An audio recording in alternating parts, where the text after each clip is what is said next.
প্রতিদিন সকালে উঠে একটা ব্যস্ত রুটিনের মধ্যে দিয়ে কাটে আমাদের জীবন। বিশেষ করে আমরা যারা মেয়েরা আছি তারা কিন্তু প্রতিদিনই সংসারের কাজে আমাদের দিন চলে যায়।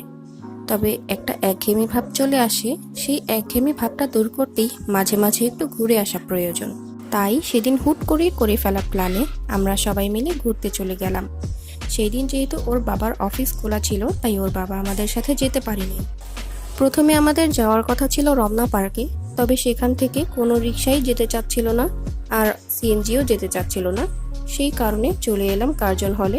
এটা আমাদের বাসা থেকে একদমই কাছে, ঢাকা বিশ্ববিদ্যালয়ের কার্জন হল এটা, আপনারা তো সবাই জানেন।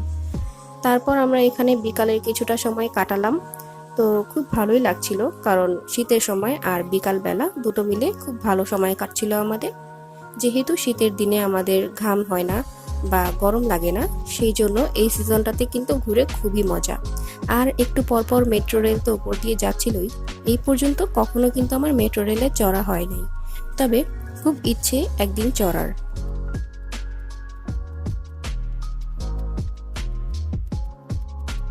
যেহেতু আমরা অফ ডেতে যাই নাই, তাই সেদিন কার্জন হলে ভিড়টা একটু কমই ছিল।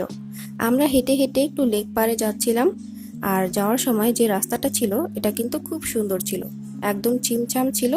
সবাই মিলে ঘুরে খুব ভালোই লাগলো।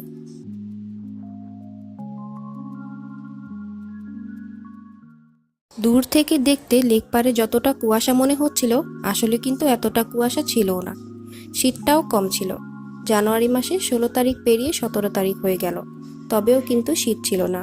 ধরতে গেলে অনেক কম শীত ছিল, কারণ এবছরের তুলনায় প্রত্যেক বছরই অনেক বেশি শীত থাকে ঠিক এই সময়। এই বছর সেই তুলনায় শীত একদমই কম। আমরা সবাই সোয়েটার পরে গিয়েছিলাম ঠিকই, কিন্তু পরে প্রচণ্ড গরম লেগেছিল। আমার বাচ্চাও কিন্তু ঘেমে ভিজে গিয়েছিল। যাই হোক, তারপরে আমরা এখানে একটু বসে রেস্ট করে নিচ্ছিলাম আর একটু অবসর সময় কাটাচ্ছিলাম, কারণ প্রায় অনেকটা পথই কিন্তু আমরা হেঁটেছি। এটা অনেক বড়, আপনারা তো জানেন। তারপর বাদাম বুট আলার কাছ থেকে একটু বাদাম খেলাম। সবাই মিলে ঘুরতে গিয়ে বাদাম খাওয়ার মজাটা কিন্তু অন্যরকম। আর এই তো একটু পরপর উপর দিয়ে প্লেন যাচ্ছিল।